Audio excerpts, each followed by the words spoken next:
Should have turned that mic on there.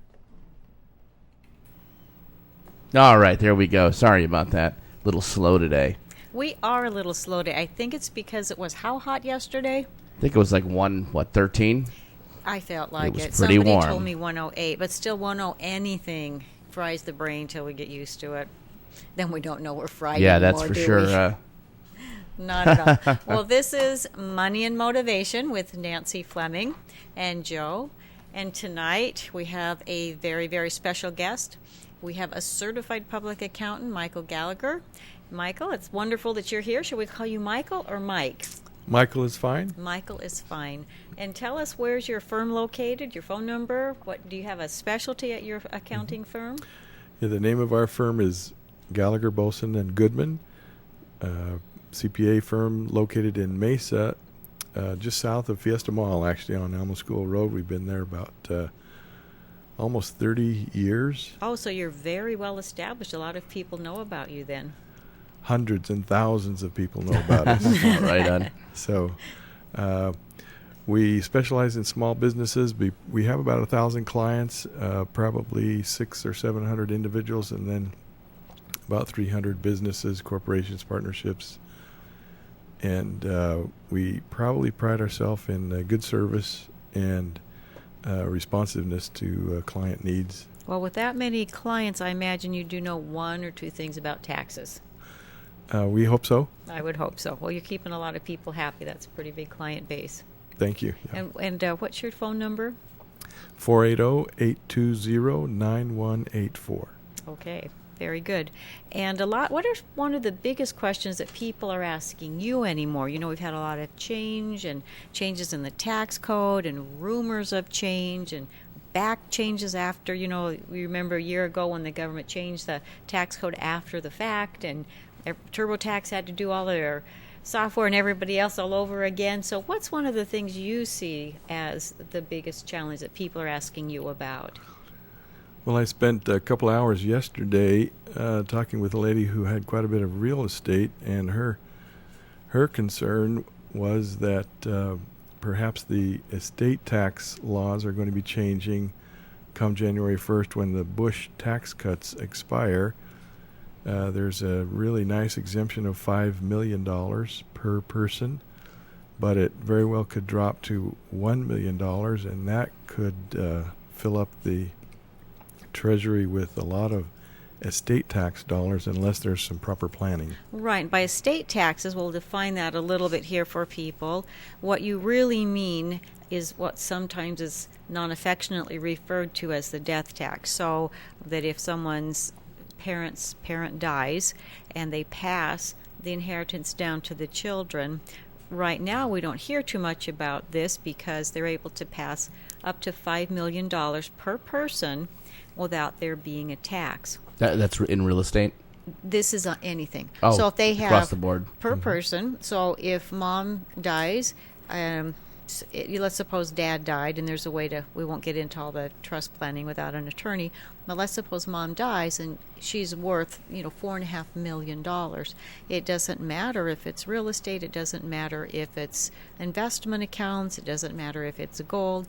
Whatever she is worth is able to pass without any type of tax being paid to the government, which of course is the way it should be. Do they get picky and talk about vehicles and the whole thing? You're talking total net worth? Or? Total net worth. Gotcha. Yeah, and technically, and really they don't worry about the little cars. They really are concerned about RVs or big boats.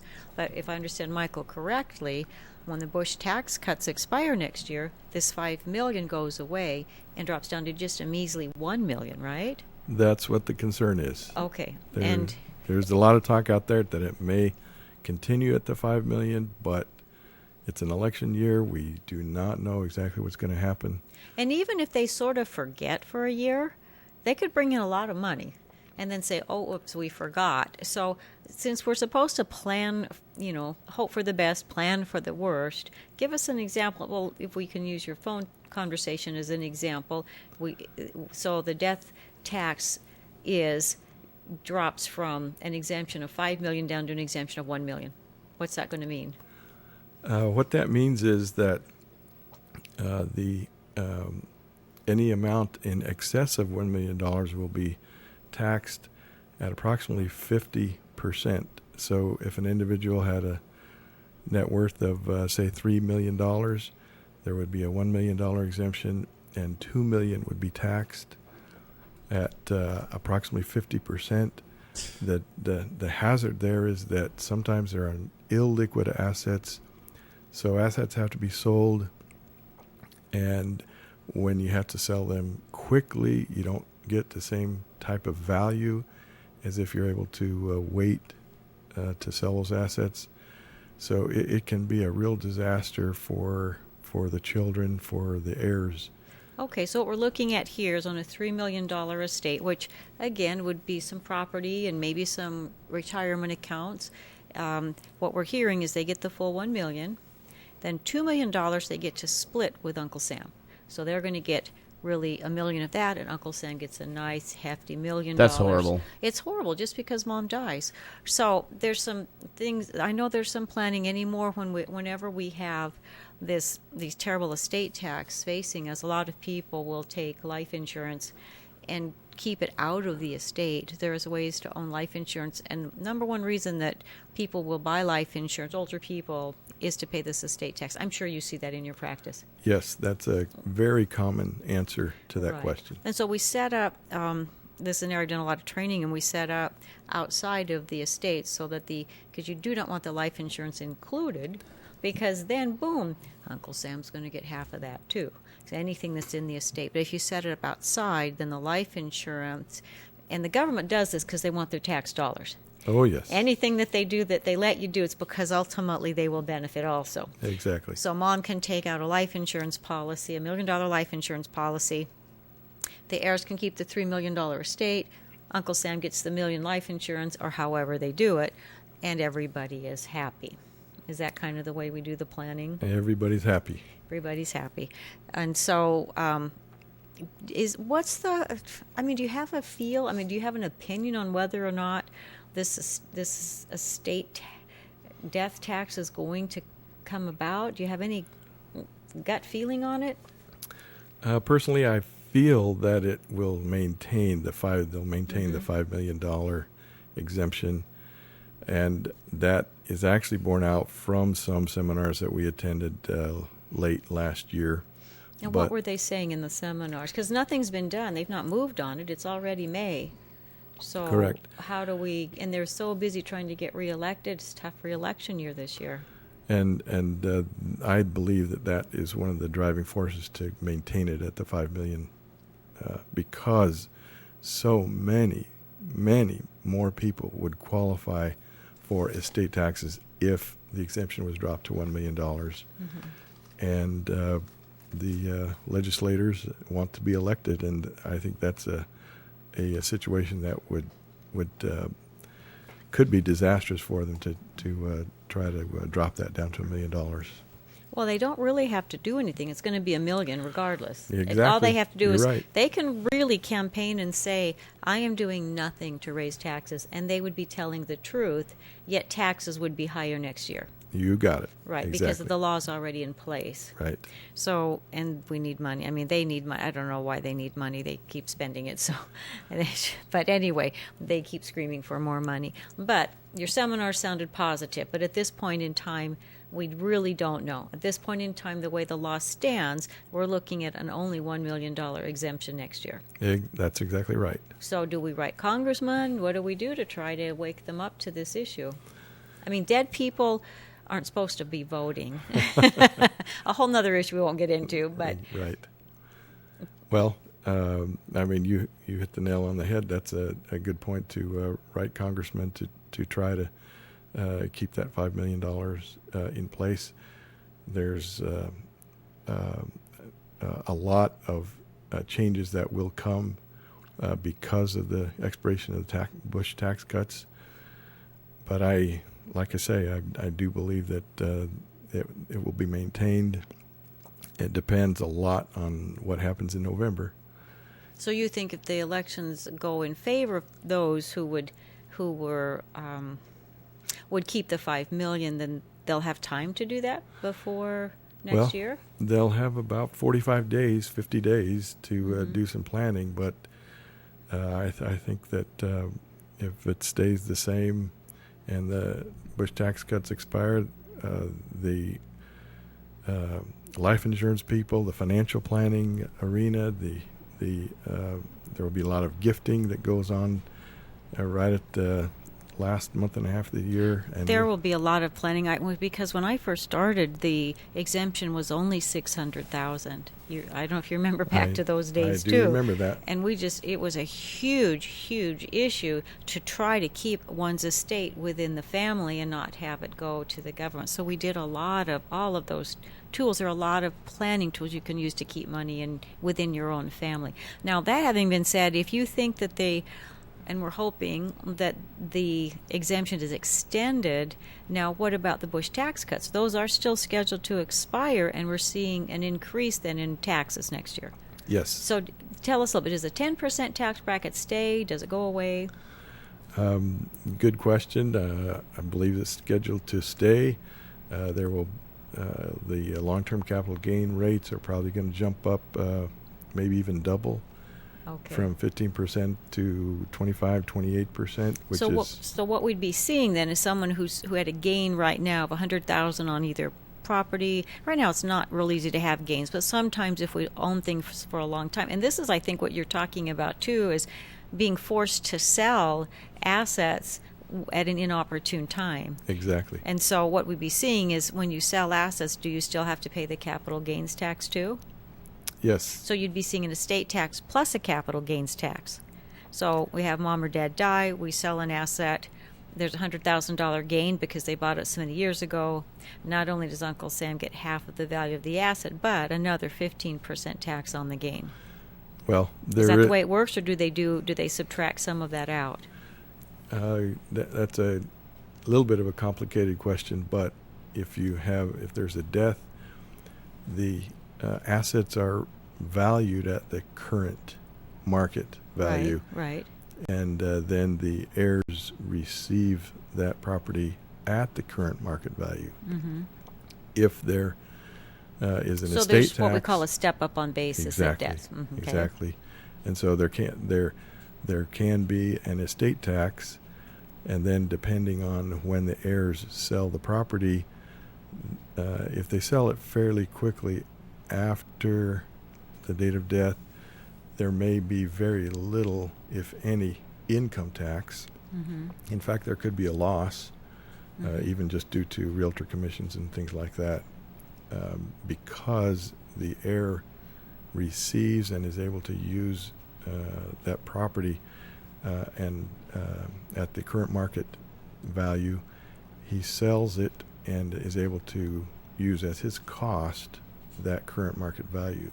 That's an excellent, wonderful law that was passed many years ago. So we actually have a new basis, which is the date of death value. So if mom bought something for $25,000, they sell it for $125,000, $100,000 gain. We have a date of death step up. So the new basis, really, it's like the heirs bought it for $125,000.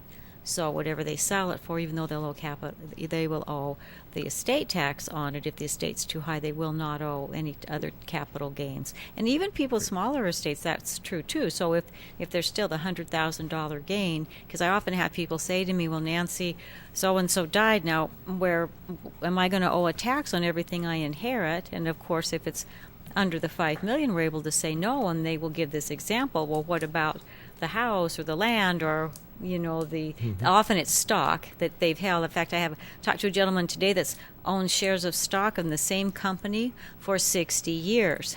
Wow. Isn't that amazing? It was the first stock he bought. He's so emotionally attached to the stock because it was the first stock he bought that he has never sold it.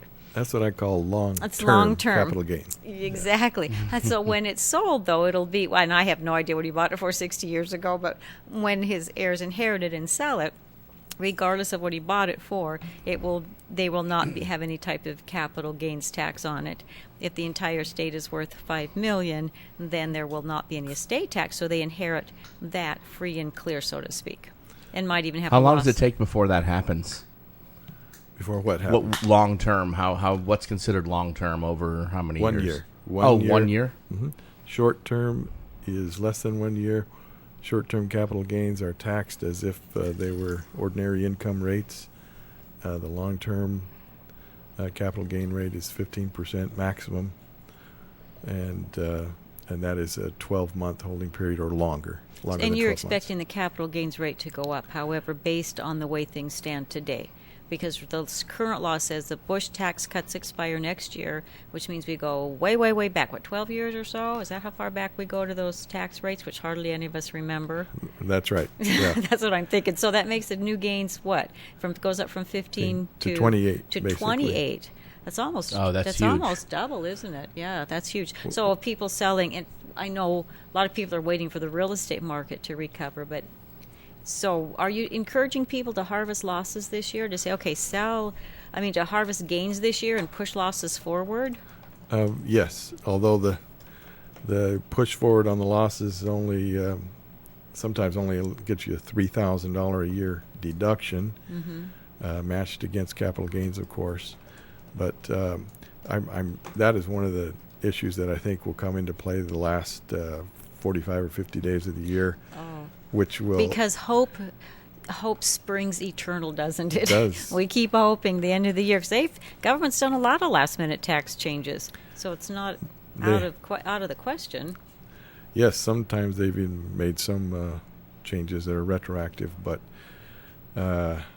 if the Bush tax cuts expire, there will be such a flurry of activity in real estate, in the stock arena, in life insurance, I think it'll just really explode.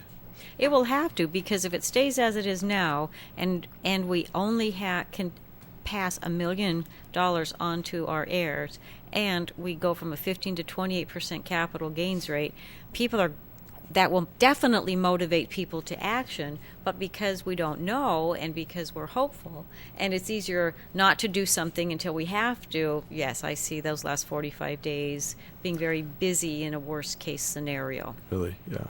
So I guess what you would encourage people to do is a lot of planning right now. Yes, and obviously in the stock market it's easy enough to find buyers, but the real estate market is a lot tougher. Because there's a time limit on when you must pay estate taxes, isn't that true? Yes. Because does your firm file estate tax returns also? Yes, we do. Okay, so what are a couple things people should be aware of if they do have to file those?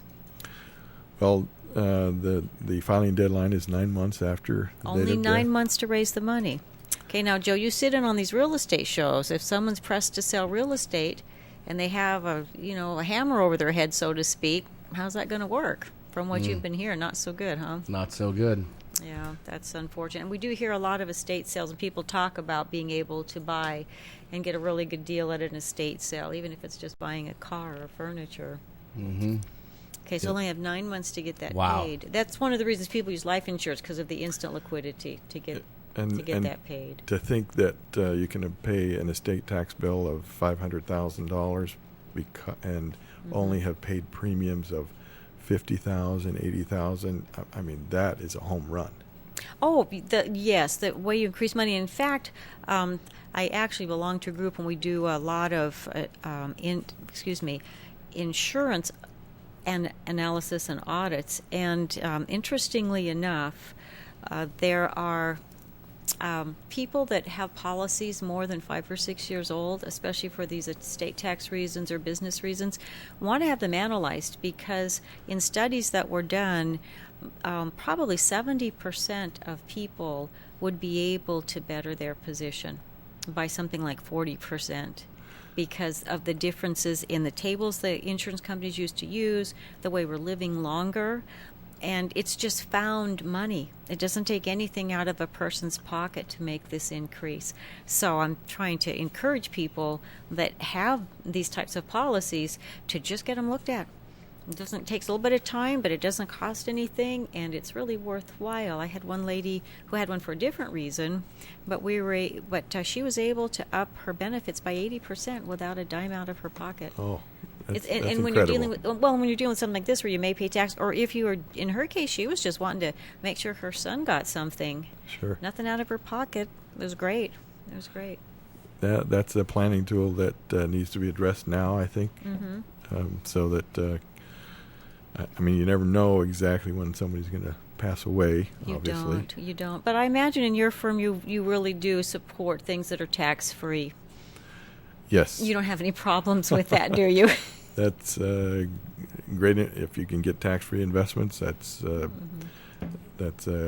great motivation, and yeah, I mean, it simplifies a lot of things in your life to have tax-free investments. Yes, So, definitely. It doesn't even have to be under the radar because the radar doesn't even pick it up, which is true. Well, if we're trying to do tax planning in the other areas, let's talk a little bit about some things people can just do in their everyday life. If we have a lot of people out here have their own businesses.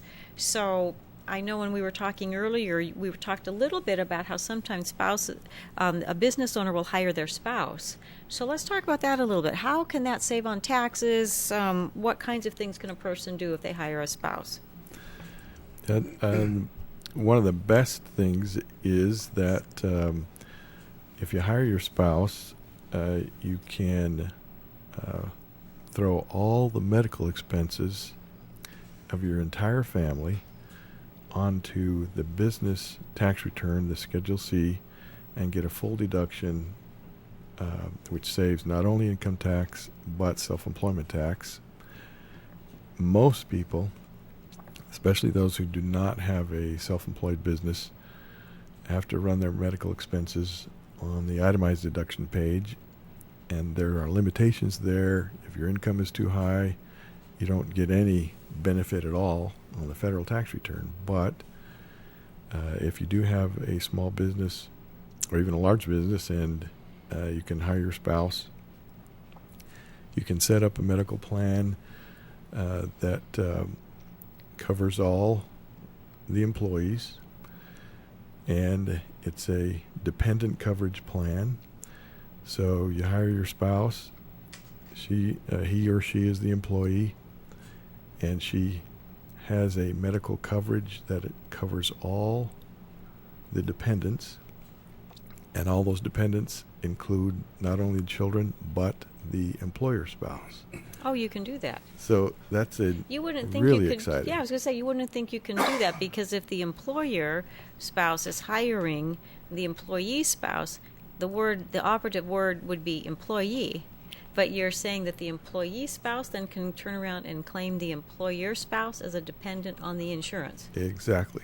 Therefore, not only all the health insurance premiums, but all the medical costs, dental, orthodontics, hearing aids, everything can be flushed through the business, and it is one of the best planning tools that we've ever seen. What a great tip. It is a great tip. Now, does that mean things that are not covered by because they have deductibles and co-pays? So what about those? Because isn't the employee covered spouse paying that? How does that come out of the business? It's still is a deduction for the self-employed person. The co-pays, as you mentioned, are covered. You do have to have a medical reimbursement plan, and we've used a Now explain company. it instead. So before going further, what's a medical reimbursement plan then? So what I'm hearing is that you're not having the business pay the medical expense directly. No. Okay, so let's explain how this medical reimbursement plan would work then. It's very simple in that there is an outfit out of Minnesota, I believe. The name of that company is called AgriPlan, BizPlan. Free advertising here for them. I guess so. They're not even here to preach it. We should see about them, shouldn't we? But we use them because that is the only business that they do, really, and they set up the medical reimbursement plan documentation that is required. They give you estimates of how much the spouse needs to be paid. In other words, you pay $500 of wages to your spouse. That's not going to be sufficient wages to render this medical reimbursement plan effective. Usually it's about a 4-to-1 ratio. So if your total medical expenses for the family are $20,000 for the year, more than likely you have to pay the employee spouse, around $5,000.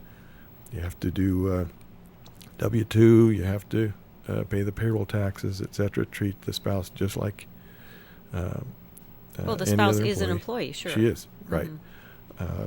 But it's not an excessive amount. You don't have to pay the spouse $25,000-$30,000, which entails the payroll taxes, the Social Security, which we try to help our clients avoid. Mm-hmm. So we set them up with this AgriPlan business plan company to get the documentation and to know what to plan for in the way of wages, payroll taxes, payroll reports, and then have the company reimburse for all of the medical costs. That's interesting, but the spouse only needs to be paid $5,000 in a year in order to be able to cover the family for $20,000 of medical expenses, roughly. That's what I've seen. Mm-hmm. Their ratios, and this company, AgriPlan business plan, has been audited. Some of their clients have been audited. Probably every CPA in the country knows about them. But and they defend themselves and the calculations that they've made, and as far as I know, they've prevailed in the audits. I haven't Mm-hmm. checked recently, but Well, that's great, but what you're saying is it must be a married couple. What if you have a single person who owns a business? Is a single person able to set up the same type of medical plan for themselves? it does not work for a single person because the medical reimbursement plan is for dependent coverage. Theoretically, you are not your own employee for the medical plan, reimbursement plan purposes. Okay, now for the company, can any entity work as, sole proprietor, LLC, S Corp, C Corp, are all of those eligible? Basically, the sole proprietor is eligible. The LLC, taxed as a sole proprietor, is eligible. The S Corp, the premiums, it has some other derivations there because the premiums for a Subchapter S shareholder have to be reported on W-2s, Mm-hmm. etc. And that is probably not going to be covered under this medical reimbursement plan Okay, so if a documentation. person, So if they want mostly to do just that, sole proprietors or LLCs. exactly. Okay. And so what do you recommend then if a person is single? We have a lot of single people. Is there any way they are able to deduct medical and have that be a write-off? Well, they do get a full deduction for the insurance premiums that they pay, and so that could lead you Straight to out of the business, right? Well, they are not on the same page. Okay. They are actually on the 1040, not on the Schedule C. So, yes, they do get a full deduction, but not as valuable as the medical reimbursement plan for the family. Mm-hmm. You can set up an HSA, a health savings account. So tell a little bit about the health savings account then. Let's stop there before we go into any others, and how's that working? Yeah, that's a marvelous plan, I think, because it allows you to contribute $3,000 to $6,000, and then there are some other adjustments that can be made, but approximately $3,000 to $6,000 to an HSA, health savings account, and you do get a tax deduction. Okay, that's my next question. When you put the money in, you get to deduct it. Now, what schedule does that come off of? That's right on the 1040, on the page 1040. one of the Page 1040. one, okay. And then you contribute that money. You have a medical bill, and you can withdraw the money from that HSA account and use it to pay the medical expenses. It's tax-free as it comes out, as long as it's used to pay the medical expenses. Okay, so if we're pulling money out of the HSA tax-free and we pay our medical expense, does that mean we cannot put that medical expense on our Schedule A? We can't. Correct. Because, okay, that was what I thought. that's really good tax planning. It is really good tax Nancy. rate. Well, I was But applying it the towards little- long-term care. I know long-term Okay. care you can't do that, and I thought they probably won't let it here. You can only deduct something if you've actually paid it. But people do ask the question, so Sure, I thought I would bring it up. you bet. So the HSA anybody can use. Yes. You get to deduct yes. the money going in. As long as the money is pulled out for medical reasons, you're able to have the money come out tax-free. And the Mm-hmm. money, now, what kinds of accounts are the HSAs? Can they put it in anything they want? Because interest rates are really low today. So where are we seeing the money go when we put it into an HSA? The majority of our clients do not use the HSA as an additional savings retirement type account, which it can be used for. Most of them utilize that HSA to pay medical bills. Although, as you mentioned, they can leave those funds in the HSA to grow, to be invested, and to be a sort of a secondary retirement account. Can they use the money from the HSA eventually to pay long-term care insurance premiums, or does it need to be used right away for regular doctors? It does not need to be used right away. Generally, the dollars in the HSA are not allowed to be used for paying premiums, Okay.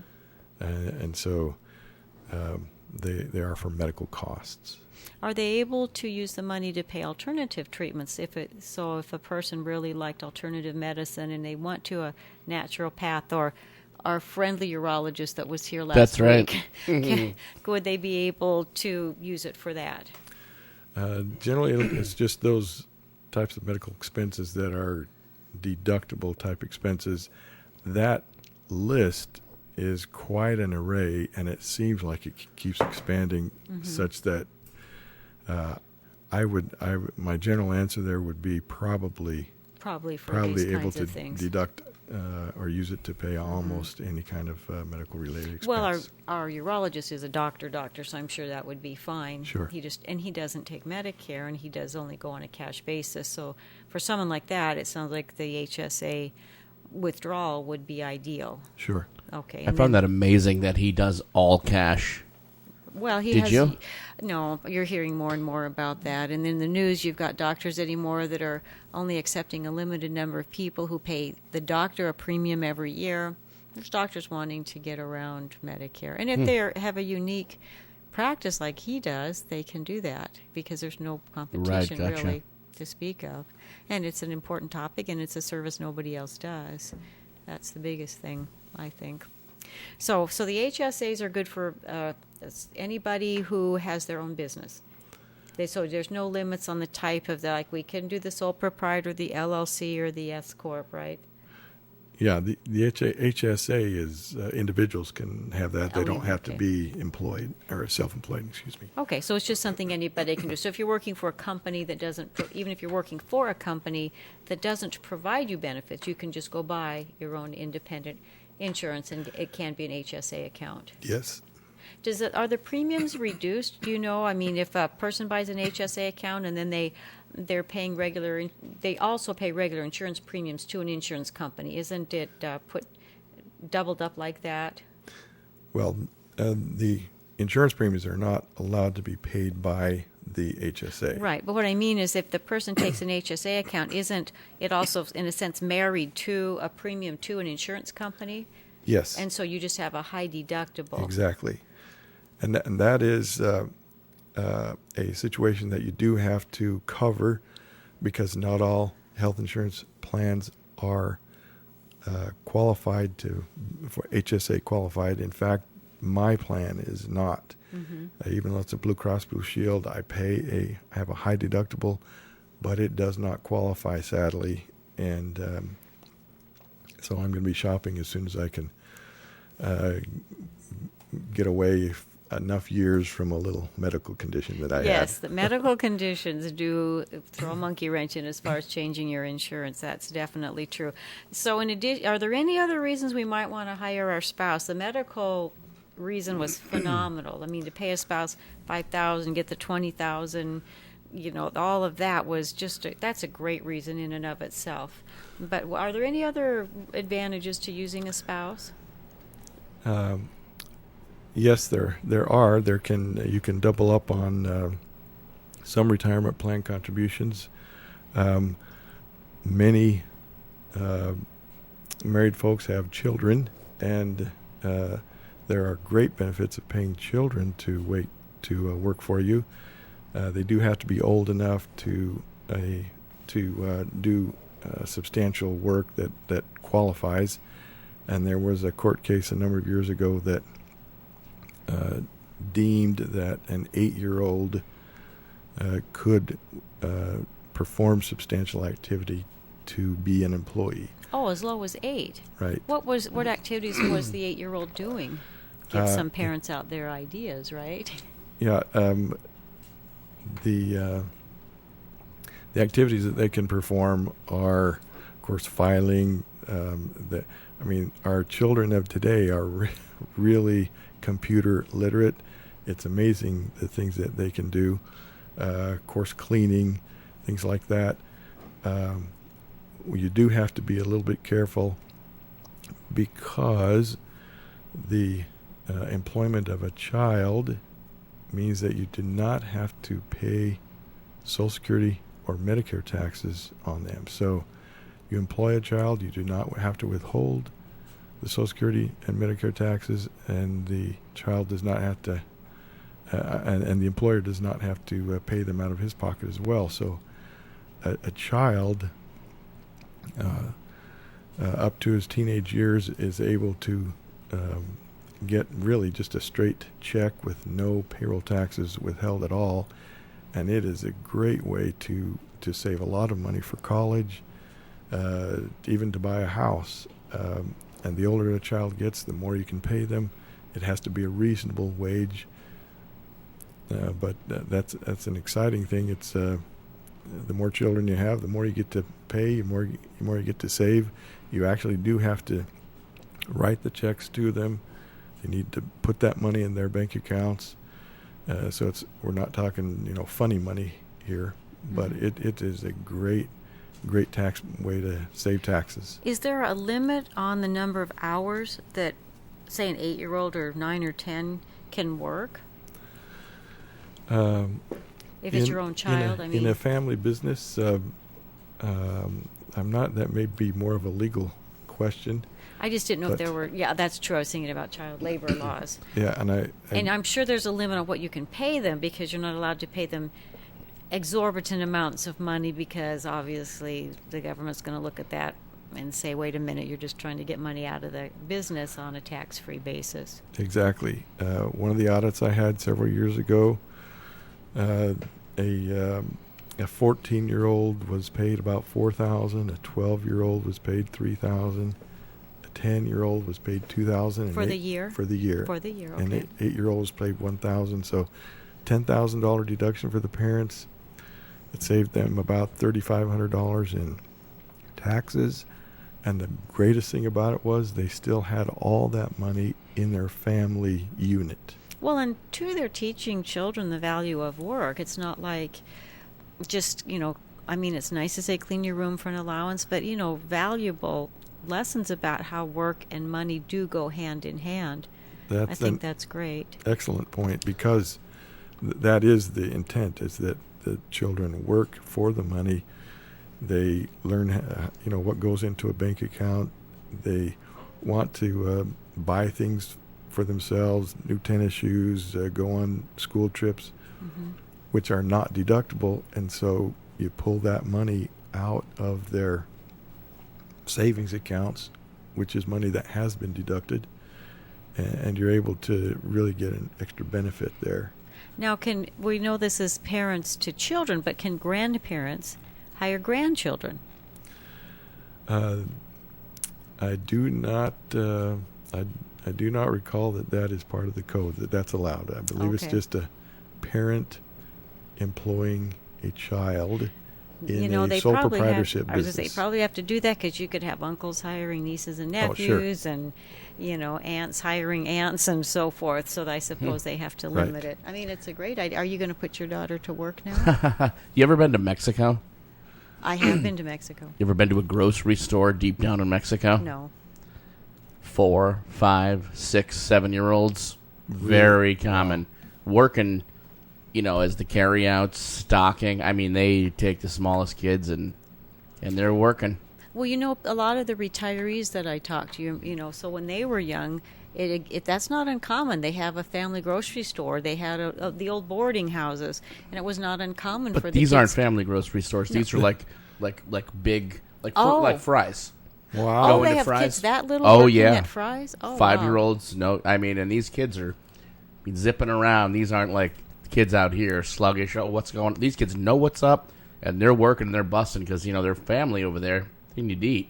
And these kids are probably supporting their families. Very possibly. It's amazing. Yeah. It's kind of weird. We'd probably have child labor law problems I here, think we probably would. But Yeah, I don't know that I want a little 4 or No. 5-year-old taking my groceries out for me. I actually truth had be to known. stop, and the first time I saw that, I had to stop and just watch the kid and see if he was really legitimately working. And I stopped for 20, 25 minutes, and sure as heck, that kid was busting harder than anybody. that's great. It's amazing, isn't it? Yeah, that is. That is really amazing. I did have an interesting situation a number of years ago where a couple came in and they had gone to a car dealer to buy a car. They were asked to do a commercial, and then this commercial went nationwide. They brought in their W-2s. The father had a W-2 for $12,000, the mother $12,000, and each of the two children $12,000 W-2. Wow. And how young were they? 2 years old, 4 years old. Wow. Well, So- they could prove it though, right? Sure. Because they were in the commercial. What a score. Yeah. That was nice. Yeah. So the limitations, usually we keep those wages paid by the parent down below $5,000, but there's situations where the kids can do commercials and do advertising and posters. But does that money get set? I mean, the parents, can they touch that money? Well, here's what can happen. You got to pay the child, put it in their bank account, and there's no law against that child gifting some of that money At 2. back to the parents. At 2 years old. Well, I mean, that's like a loophole thing, but I mean, Yes. that's that's a little bit young, but obviously the parent's name is going to be on that bank account. right. And you don't want to do anything foolish. But sometimes you run short on cash. You need to pay some bills. Right. There's no law against borrowing or having the child gift that money back to the parent. That's some planning that I would say we'd want to discuss that in detail before any client did that. Well, if this young child is being paid, like we hear the child stars and they make all this money, they're being taxed. So it's only the avoidance of tax when the parents are paying the child. Exactly. So that otherwise the children are being taxed like any other working person. Sure. That's interesting, though. Yeah, we generally try to keep the wages below the filing status. In other words, if the child has earned less than about $5,700, then there's no income tax anyway, no reason to file a tax return, yet the parents have saved the tax on $5,700. So the parents can pay under $5,700 per child, depending upon the work that they're doing. Correct. Now, what about if a child is just working someplace else? Is there any exemptions for children as far as from all the FICA taxes because they're children, if they're not working for their parents? No. No, they're. But if they're just going like to school, can't they be exempt? Well, not from the Social Security taxes, but they can have their, it's called a W-4, prepared so that there are no income taxes withheld out of their paychecks. and if they don't earn more than that $5,700, and that number changes every year, then there'd be no reason to file a tax return unless there was enough money withheld for federal taxes. Now, the parents are still keeping a log, a timesheet, so to speak, on the children, and they're still writing down what that child does. So if you have your whiz kid in there that's doing your IT for you, that's okay. Oh, yes. Okay. Yes. Yeah, and it in the audit that I mentioned, what we had the taxpayer do is develop a list, and he probably came up with about 12 or 15 chores, jobs that were work-related that would qualify the child for receiving that wage that he Now, I'm received. sure that's illegal. I'm sure that common sense says we wouldn't be having a child do heavy manual and kind of work. You were talking about simple cleaning and simple filing, and you were talking about any type of computer work, and I'm sure that they could, just like we see the kids standing handing out flyers for a car wash, I'm sure they could hand out things to people or place ads in people's cars in a parking lot or something, those kinds of things. Sure. Plus, my son, he's a little bit older, but he works for us now, and he spends all his time scanning. Oh, scanning. That's a great idea. That is not a real difficult task, but it has to be done, or else your files get so large. And he spends he spends days scanning. And so I think that creatively you can come up with enough tasks that a child can do. Yeah, I think if you have a business, there's always those little things that you need somebody to come in and do. That's great for kids to do. Right. That's so true. Okay, so we've got some great advantages. I'm excited about the spouse one. Did you have a call that we need to answer a question? Yeah, they just wanted to know as far as minimum wages, if they hire a child, and legality wise, can they actually, having a small business, and that this was a restaurant owner, can they actually hire children and not have to worry about the minimum wage then? I'm not sure if I can answer that. If it's their own children, that's much different. Well, but what about their own children's friends or their neighbors' friends or their nieces, and nephews? And that was the gist of what I was getting out of. And I wouldn't want to cross that. I wouldn't want to take that chance.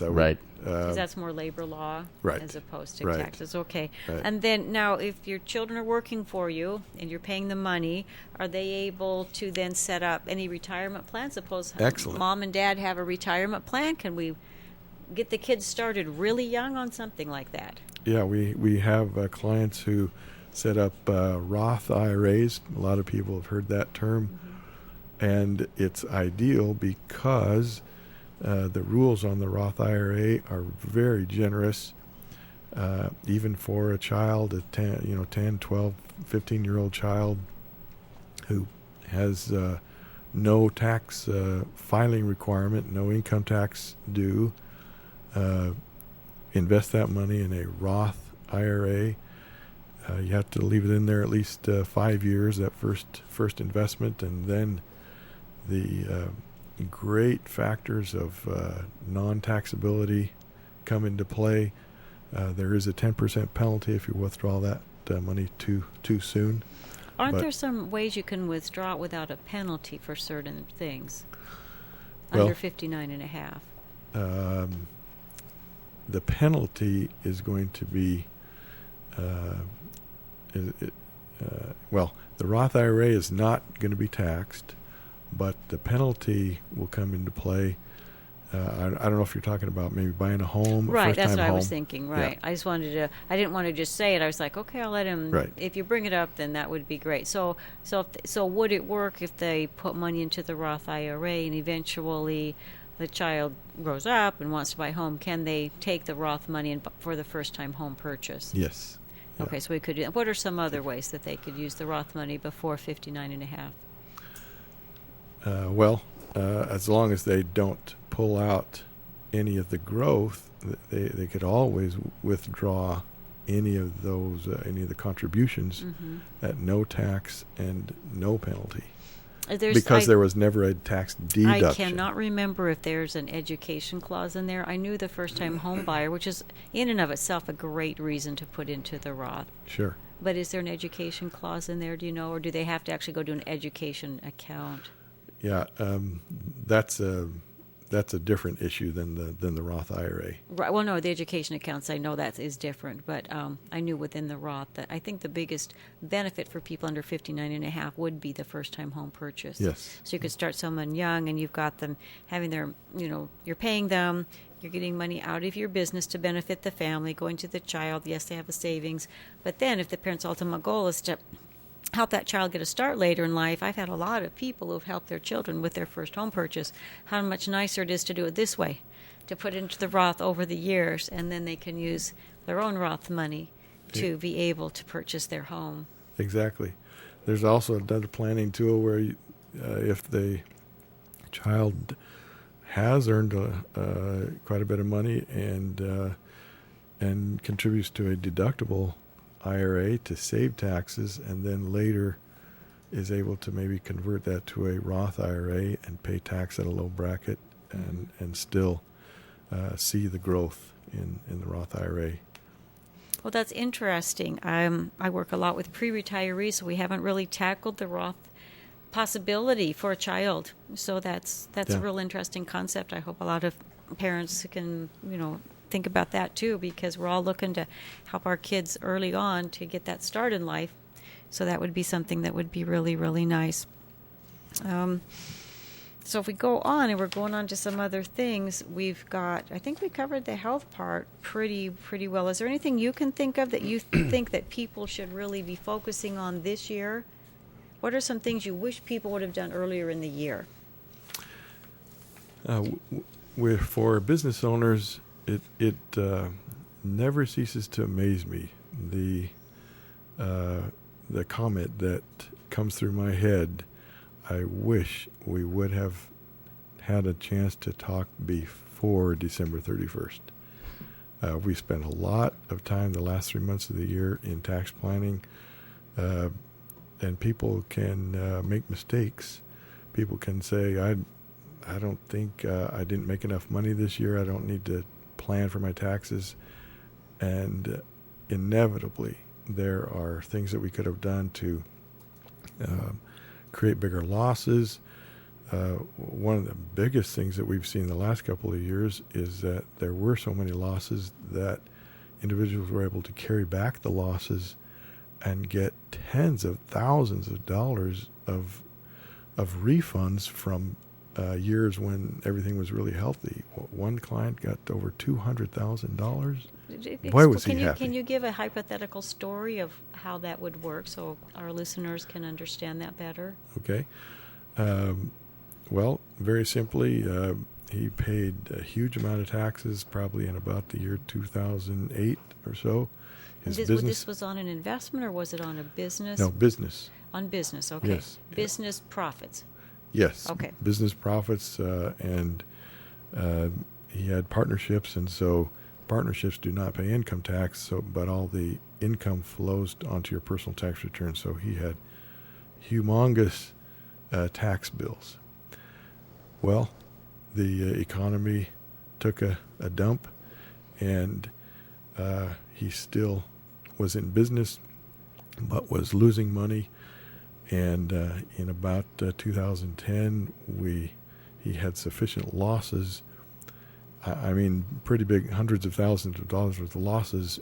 And so the IRS regs allow us to carry back net losses to offset prior year income and thereby get refunds of taxes paid in prior years, even with interest. How many years back can you do that?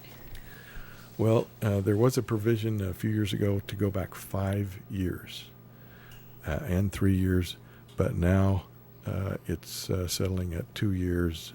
They've changed that rule several times over the last 5 or 6 years. Probably because so many people were able to take advantage of it. Yes. So if someone wanted to do that this year, if this year they were having losses, they could only go back to tax year 2000 to 2010 or 2009? 2010. Just 10. For the 2012 year, which those tax returns will not be filed till next Correct. In January, February. So you go back 2 years to 2010. So if they had profits in 2010 and losses in 2012, as long as it matches the formula, Correct. they could go back and get a refund of taxes paid in 2010 or 2011 with interest.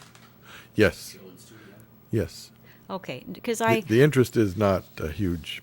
No, that would be a part huge of it, factor. so, But I mean, it's right. nice to know that the taxpayer's not the only one paying interest. You know what I'm saying? Correct. You Correct. know, everybody, I'm sure, has paid interest at one time or another to the IRS for an oversight. Yes. I knew of a situation where the reverse was true, and I don't know if this can still work, where people had a big gains on some investments, and then the company went bankrupt, and they lost everything.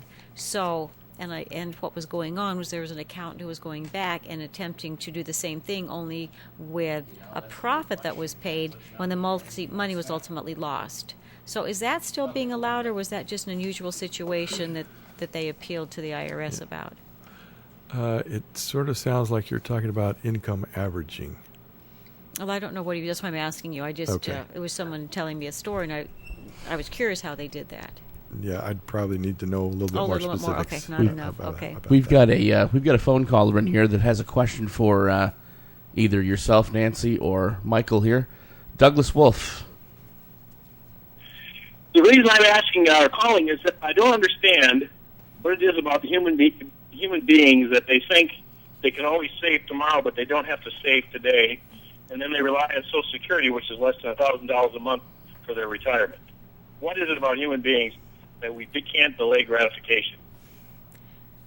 Do you want to tackle the delayed gratification question first, or do you want me to? Because that's Go so ahead. true. I see it every day. Go ahead. And I couldn't agree with you more, because Social Security was never designed to be 100% of a retiree's income. Even when it was set up, it was designed to supplement a retiree's income and to help improve their standard of living. And yet many people today use it as their sole source of income, and that's not such a good thing. But I totally agree with you, and I think it's because we live in a society of where everything is instant. I mean, I have had people tell me they find that their bank account's boring, or they find their investments boring, and they actually feel the money is working better for them if they have bought a boat, for example, or something like that. I'm serious. I have had people tell me Really? this. So, and that's what the reason I do this show is because I'm trying to help people see that what you do today will impact you tomorrow, because time goes by really quickly, and before we know it, we've had that birthday? You know what I'm saying? Trying to get people to stop Yes. living for the day. Stop living. Right. Because the people that I meet, because I work with pre-retirees and retirees, and as we're working with people that plan for retirement, they have started usually a while ago. I'm not generally meeting people that were born with a silver spoon in their mouth, and they will tell me, this is what I did. We, as a couple, or I, went ahead and set aside the max contribution into the 401k. We had a plan to when we would have our house paid off and so forth, but it doesn't happen overnight. It does take a number of years to do that, and I don't know what it is about the human psyche. I don't know if we just are trying to get rid of misery and think if we do something we'll get rid of misery. I don't know if we're trying to impress others. I don't know if we think more toys means that we're going to have more fun, because unless we die, we're all going to get old and not feel like working as much or at all.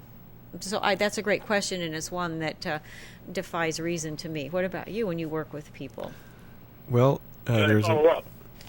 Excuse me? I have a follow-up to that then. Sure. The fact is we're not all going to get old, and people don't know if they're going to live past 60 because there is that the fear that I might as well live today because no one's guaranteed tomorrow. And so there may be a sense that things will just work out, and I guess it's human behavior that they're going to just hope things will be okay when they're older, and that I'm not going to save the money now and enjoy myself. that is a huge thing. I have actually had people tell me that they expected they would be dead by such and such an age. I had one case where I had a gentleman, and this was years ago, he has since passed away, but his wife was going to be left in a hard way if he didn't have life insurance. And he said, I want to go the cheapest way. I'm only going to live another, whatever it was, 10 or 15 years. And I said, I think you're going to live longer than that. And I really argued with him on it. When he lived longer, because his insurance expired, because it was term insurance, he just didn't think that would happen, and he did. But happily, he could say, it wasn't happy for me to say, gee, you were right. But because we don't know, planning is interesting, because we have to plan as though we're going to live to be 90-something, and we also have to plan as though we're going to die tomorrow and find a happy medium. The thing is, if we die tomorrow, it doesn't matter if we don't have money or not. But if we live to be older, it's going to make a whole lot of difference to our lifestyle and everything else. And I think in our society where nobody wants to get older, that the thought of getting older is so unappealing that I think maybe you're right. People just grab and do whatever they can do today because the thought of being older is so distasteful to some people. But I don't think You're it's laughing. just He's laughing. Michael's laughing about the thought of being older. Thank you. My comment would be, I don't think it's just today. I think if you go through human history, you'll see that 80 to 90% of most human beings don't plan on tomorrow. They just live for today, and I think that's human nature. Yep, you're definitely, the facts are in favor of what you're saying. I would think that you're absolutely right. But that's a great comment. In our CPA practice, over the years, I've been practicing for 34 years, and the profession that I admire the most is the teaching profession, because we have several millionaires who were teachers. They taught a long time, 35, 40 years. They did not make the highest wages, but they were methodical. They were conservative, steady but slow. 403B contributions, there's some matching there, and by golly, after 35, 40 years, they've got $700,000, $800,000 in retirement monies, no debt or very little debt, and they're pretty happy people. I would agree with you. I've seen the same thing. In fact, the one thing I have learned is it does not depend upon how much you earn. It does depend upon how much you save. And I have the same thing. I have a number of people retired from that same profession who did the exact same thing. Makes me have a lot of respect for a lot of teachers and others who were methodical, because it's being methodical, and it's setting it up and sticking to anything, whether it's an exercise program or whether it's learning a language or anything. It's the matter of doing what's boring and just doing it time after time and doing it day after day, because you kind of visualize the results that you want. And not that we don't always mess up sometimes, but the point is to get back on track. Look what happens without Mark here. It's already 7:20. I know, 7:20. Oh, we had a great question there at the end. That was a great question. I mean, it ties in so well because, it does tie in so well. It's one of the reasons I chose this particular topic for this show, is to help people see that there is reward in being able to set aside money. There is a sense of self-esteem or more confidence if you know that if the winds blow, you'll be able to take care of yourself, or and you can say, well, gee, I know for sure at X age I can choose to work or not work. All of these things I think matter, but it's the hardest thing to do is to start. That's the hardest thing to do. Gotcha. So, but anyway, yes, I appreciate that call very, very much. It was very well thought out. This is Money and Motivation. We thank Michael for joining us. Michael, give us your phone number once more. 480-820-9184. Right, and I want to add that I do have, and we'll post this, but I do have a workshop coming up. If you visit my website, FlemingFinancialServices.com, it is at a nice restaurant, Tutti Santi, which is on Alma School in Mesa. It will be Wednesday and Thursday, June 20th and 21st at 6 p.m. Hope to see you there. And thanks, Joe. We appreciate you watching the clock tonight, but wouldn't have stopped anyway, because I really appreciated that call with those comments. Right on. So good night, everybody. Thank you. Thank you. Hi, Marie here for wannasing.com. Are you looking for professional DJ or karaoke services for your next holiday party or get-together? wannasing.com can provide the best